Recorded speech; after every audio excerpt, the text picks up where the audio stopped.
morning, Jenitha, and thank you so much for making time for the series of enterprise risk management, making it real.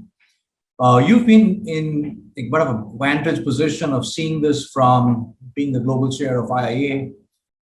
Through this tenure, what are the kind of distinct trends that you've seen come about as it relates to role of internal auditors specifically in risk management? And do you believe the pace of change is adequate? Because one has heard of IIA, you, Richard, all of you saying that audit with the speed of risk, and therefore the question on speed of change. Good morning, Subhashis, and it's lovely to be with you and obviously to participate in this fantastic initiative. Now, for me, reflecting on the many root causes of past corporate failures, whether it is Wells Fargo in the US or Enron in the US, or Satyam or PNB in India, Steinhoff in South Africa, Carillion in the UK, I actually get out of breath, Wirecard in Europe, and Toshiba and Nissan in Japan, one needs to consider the role and effectiveness of risk management and internal audit during these episodes. And bearing this in mind, and during my time being on the board of the IIA, I've seen the role of internal audit sharpen over this period and move in the right direction. But trends are revealing that whilst we're moving in the right direction, away from the start of risk-based planning to providing assurance on risk, on adequacy and effectiveness of risk management, the momentum still needs to increase. And obviously the trends differ by sector, it differs by geography, by industry, etc. In addition, what the pandemic has revealed, it's really tested the resilience of internal audit and how vital it is to actually understand the interplay between risks and controls to determine the level of risk maturity in an organization. Now, for me, again, cognizance must be taken of the convergence that I see happening in key disciplines caused by increasing regulations, whether it's GDPR, whether it's cross-border reporting, FATCA, or the accounting standards, IFRS 9, IFRS 17. It warrants better collaboration across the three lines to foster better accountabilities and ownership around risk management, governance, and controls. Now, for internal audits, and to get back to your question, for me, that pace needs to change. And I want to encourage internal audits to refer to the specific standards relating to risk management. In fact, the word risk is mentioned more than 60 times in the IPPF standards, the IIA standards itself. And they're very specific activities relating to the assurances around risk and risk management in an organization, as well as recourse in the case of where an internal auditor sees unacceptable risk being taken in an organization by management or by the board itself. So I implore auditors to consider these and reflect on whether they are truly delivering on the intent of the standards around risk management.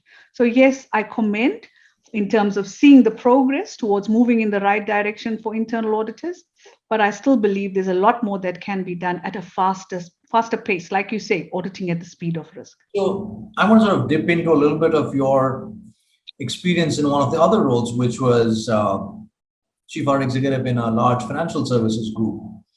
Now, often it's been talked about that because financial services is more regulated, because risks are possibly more easily measurable, there are incident reporting, which is kind of, again, quantifiable and tracked globally.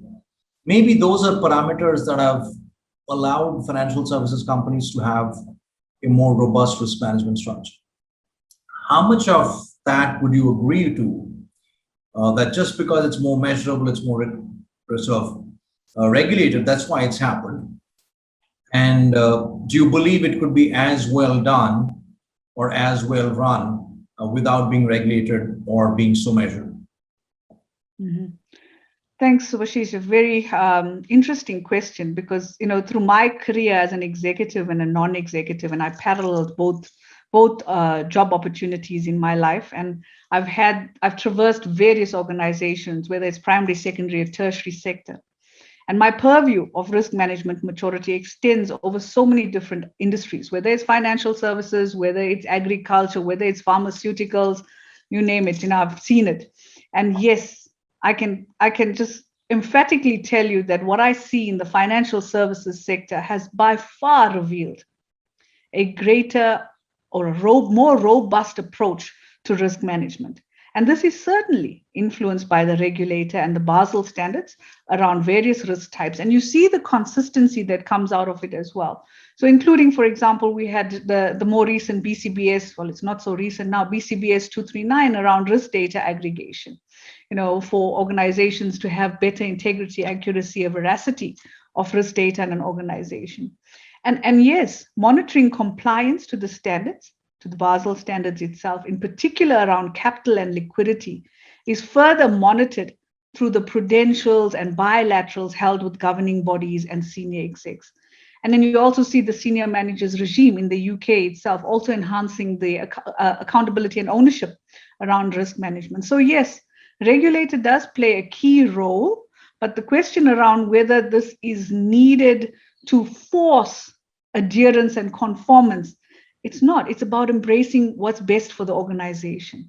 So if you've got a governing body, if you've got senior leadership who are cognizant of risks and opportunities and what can come of it towards achieving strategic intent and value creation in the organization, it's so much better when it's embedded within the operations and the performance of an organization. But by far, financial services has a robust, rigorous risk management process compared to different industries and sectors that I have seen. And a lot can be learned from that across different organizations. So if I can sort of get to the next slightly more provocative question, building on what you said, it's a bit of a dichotomy, which is financial services have done well because it's more regulated, but ideally we would want to see companies adopted without a regulator sort of being after them. How do you think that could happen? So what are the options? Is the option to suggest that we need to have a regulator across industries? So pharma should have a regulator, retail should have a regulator, telecom, insurance, all should have regulators? Or is there something else that we believe or you believe management can sort of do differently? And have you seen some, with a no-name basis, have you seen some leaderships do things differently that have allowed for better adoption without a regulator? Yeah, generally most industries, and obviously because of the precarious nature of different types of industries and how they affect the economy, are regulated for that. I mean, whether we're talking healthcare, whether we're talking financial services, etc., these are generally regulated.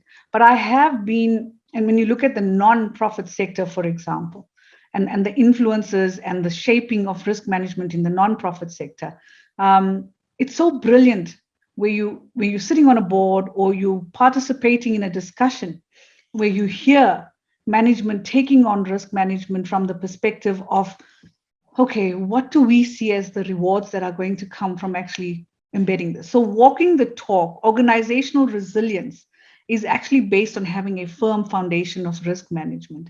So aside, I'm trying to think of some of the non-regulated entities that have really done well.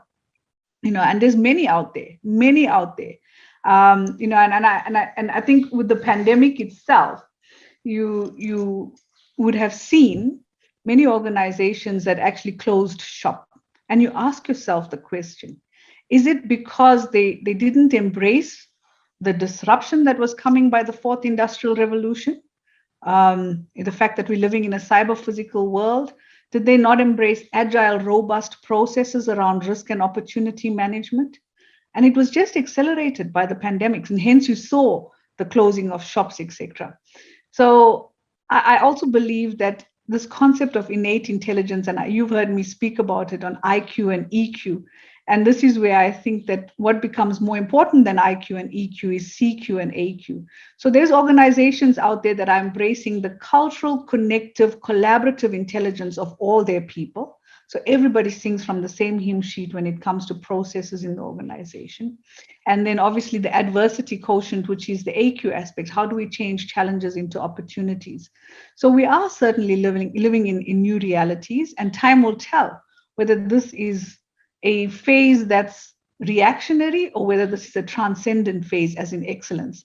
So yes, a lot can be done by management when you have the right leadership who sets the right tone, the right risk culture, and embraces philosophies and promises that is actually it's walking the talk. It's embraced, it's embedded in everything that the organization does, from operations to performance, understanding that interplay between remuneration and performance itself. So there's a lot that takes place in organizations that are not regulated.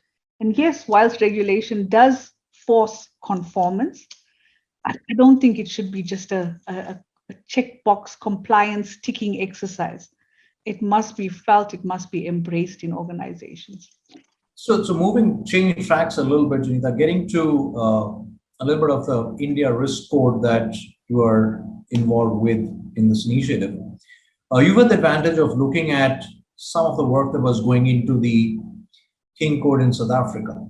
Now, from that perspective, would you want to share some of your sort of experiences or learnings of what you saw happen there for sort of educating, if I may use the word, or creating awareness amongst Indian corporations that as it comes to a point where hopefully we will have this code being available for Indian corporations to embrace it, what should they do differently? How should they interpret it? How should they sort of leverage it? And therefore, how do they get the maximum value from it? Yes, I was actually involved with King, and I've been part of driving strategy in many organizations. And I must tell you, I've actually faced the brunt of corporate failures as well, and a lot of lessons learned from that. And that's another topic for another day in terms of lessons learned from corporate failures. But I'll share with you some of the more important ones, specifically in developing India's risk code and why it's important for you to actually embrace aspects of what I've spoken about just now. Adherence to the code should not be a tick box exercise, right? Generally, executives we know are responsible for implementing effective and adequate risk management. Now, King, even COSO itself, the Enterprise Risk Management Framework, emphasizes the role of the governing body. The oversight, the monitoring, the assurance around adherence to the code should be complemented with proper, tangible portfolio of evidence.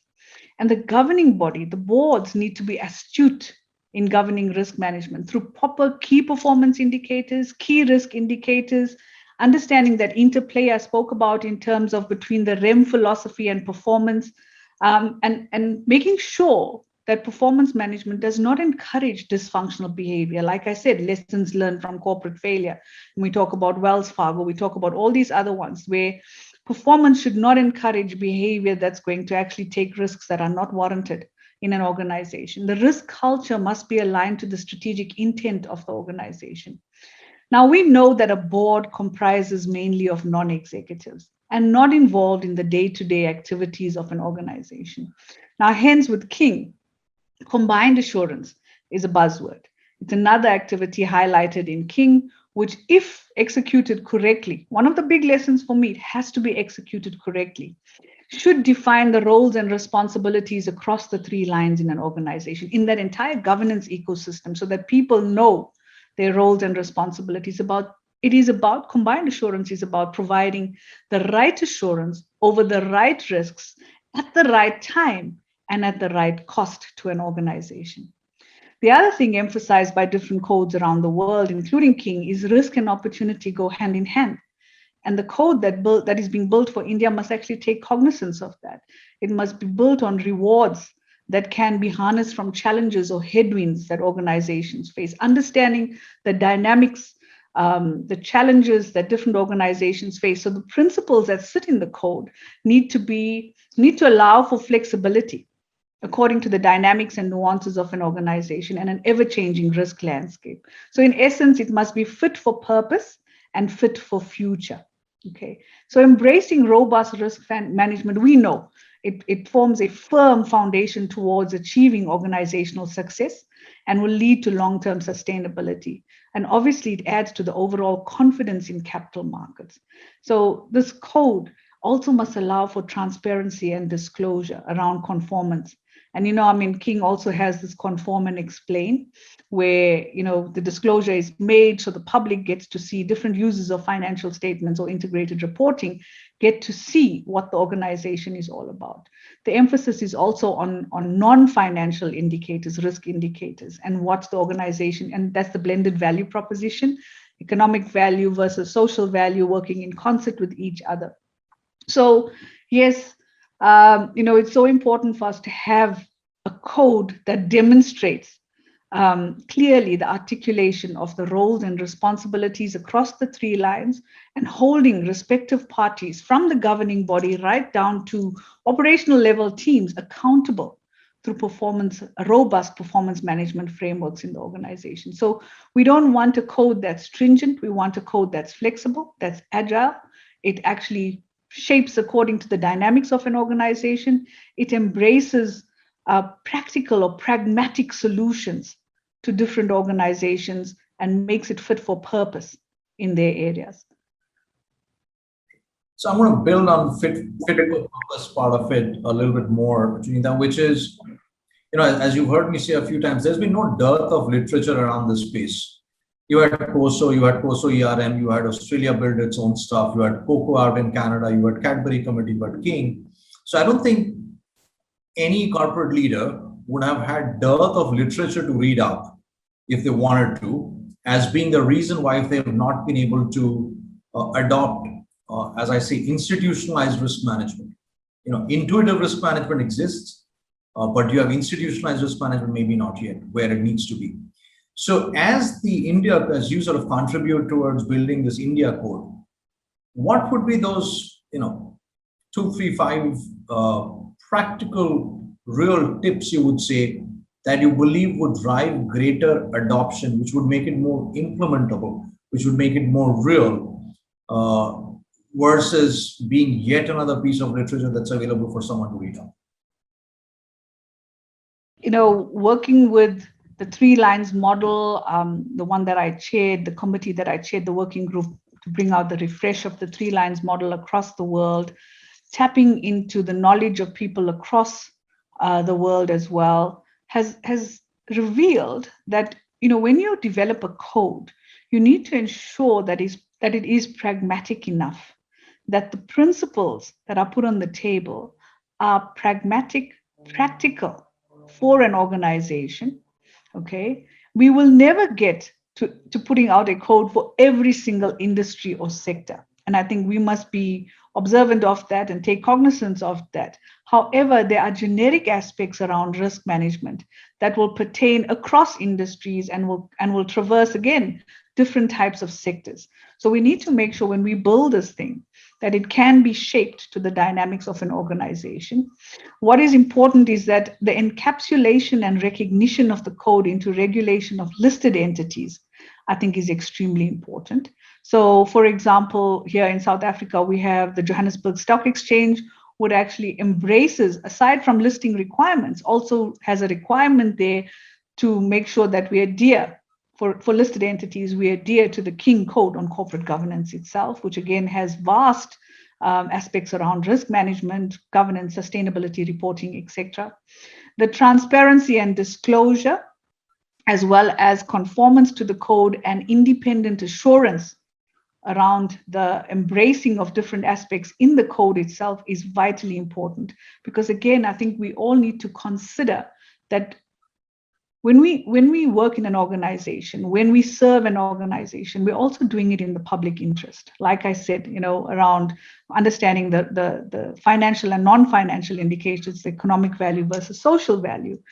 The public wants to see, the public wants to hear. So transparency and disclosure around conformance of the code is also an area that we would need to consider. And then the articulation, the clear articulation of roles and responsibilities. So yes, like you say, you have different sizes of organizations, you have different accountabilities. Some may not have a chief risk officer, some may not have a sustainability officer. They may be doing it through maybe the finance office, but we need to ensure that you have the accountabilities, roles, responsibilities. And when management embraces this in the philosophy of an organization and are able to demonstrate by actually the doing and the actions in the organization, then you'll see the culture actually shape on its own. The risk culture would actually form the basis in terms of how things are done in the organization. So yes, the principles that we use must allow for flexibility in terms of the nuances of many organizations. And like I said, it must be fit for purpose, understanding that organizations are different with its size, industry, sector. But you also need to have, for listed entities in particular, recognition and encapsulation into the different regulatory requirements that will actually enforce. Because sometimes if management do not naturally accept risk management, they need the enforcement taking place through regulation itself. That's super helpful. I want to again get a little controversial on this one, which is suddenly post-COVID, there seems to be a much greater buzz around risk management, be it supply chain risk, be it business continuity conversations. As a consulting professional as well, I suddenly find there's a lot more willingness or keenness on part of customers saying, come and help us with with making businesses more sustainable, which could be supply chain, because they've all got literally impacted, hurt by this. In your view, how much of this is transient? How much of this do you think likely to stick? As I was sort of jokingly saying the other day, I just hope 20 years down the line, you don't have executive leaders who say, oh, you know what, COVID was an aberration, I don't need risk management. Right now, I don't think anyone's going to be able to say that just because of the environment they're in. How much of this is transient in your view, and how much of this is, I think, now here to stay? Look, for me, I believe all of it is here to stay. So a lot of what we experienced during the pandemic was already being experienced pre-pandemic. The realities were there. We were living in the cyber physical world. But what the pandemic did is actually accelerate it. So if organizations were lagging in embracing the technology disruption, I talk about the concept of D squared C to the power 5. If organizations were not reshaping their operating models according to that model, D squared C to the power 5, which is data and digital, and understanding that to get structured and unstructured data, monetizing revenue from it, etc., requires digital platforms that are integrated in an organization. But that's all shaped by that C to the power 5, which is your citizen, your customer, your client, and their expectations and the fulfillment around their expectations itself. The other C is around understanding the competitive landscape. If management doesn't understand what's the white spaces and how to cultivate on that is a big concern. The other one is around compliance and the aspects around convergence of different disciplines that's taking place through, again, regulation causing the convergence of disciplines. Another one is conduct and culture. The public is interested in conduct and culture of an organization. So what indicators do you have that gives you the red flags you need to reshape your operating model and the cyber physical platform itself, working around vigilance and resilience around security of information, understanding your crown jewels, etc. So for me, all of this was prevalent pre-pandemic. Pandemic accelerated it. So it's here to stay.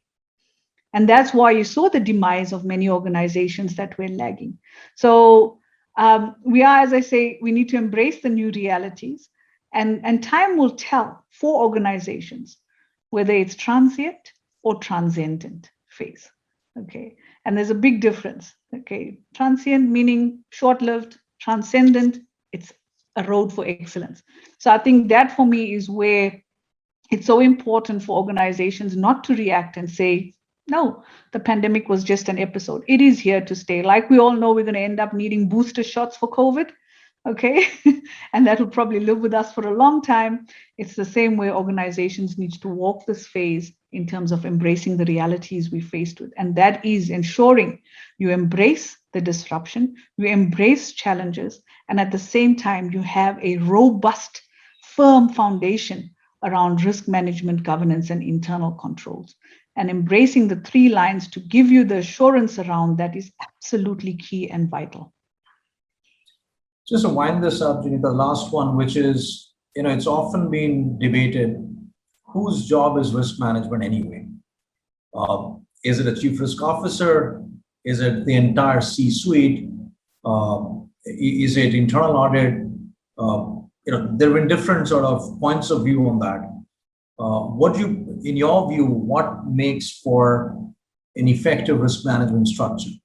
And as we think of the code, how do you think which part of the organization should be embracing the code? Just some of your perspectives as we wind this up.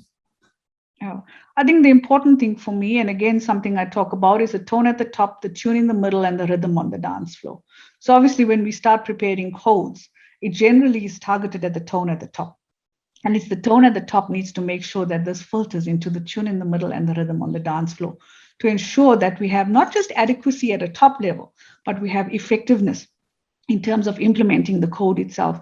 So yes, there's different roles and responsibilities, and that's why I kept stressing throughout this conversation that you need to make sure that the code articulates the clear roles and responsibilities across the governance ecosystem when it comes to risk management itself. So yes, the governing body has a role to play. The senior execs have a role to play around defining the risk culture and making sure the appetite is at the right level, strategic direction warranted by the board. But from an operational perspective, tactical perspective, there's equal responsibility to ensure that risk is embedded in the activities of an organization. And then obviously you have the assurance role players, and then I talk about combined assurance. So when a board receives a board pack, you receive input from different role players around the table. So management presents the performance indicators, the key performance indicators. You've got the risk management team coming in there to talk through the key risk indicators and the monitoring of risk in the organization. Then you've got the independent assurance providers in the form of internal audit and external audit as to whether all of those things are in sync, whether everybody is talking off the same hymn sheet in terms of performance versus risk in an organization, and is the risk data aggregation being presented at board level of sufficient integrity and accuracy. So everybody has a key role to play, and it needs to be understood, again, according to the dynamics of the organization, the nuances of the organization. So we cannot pinpoint responsibility for corporate failures on one particular discipline. Okay. And everybody needs to understand their role in the governance ecosystem itself. Thank you so much, Jenitha. This has been absolutely delightful having this exchange with you. Hoping to sort of continue this dialogue through the course of the series. And thank you once again for your time. We're good to sign off. Thank you so much, Subhashis. As I say, absolute pleasure, and it's an honor to participate in this event of creating a risk code that, again, fit for purpose, fit for future. Thank you.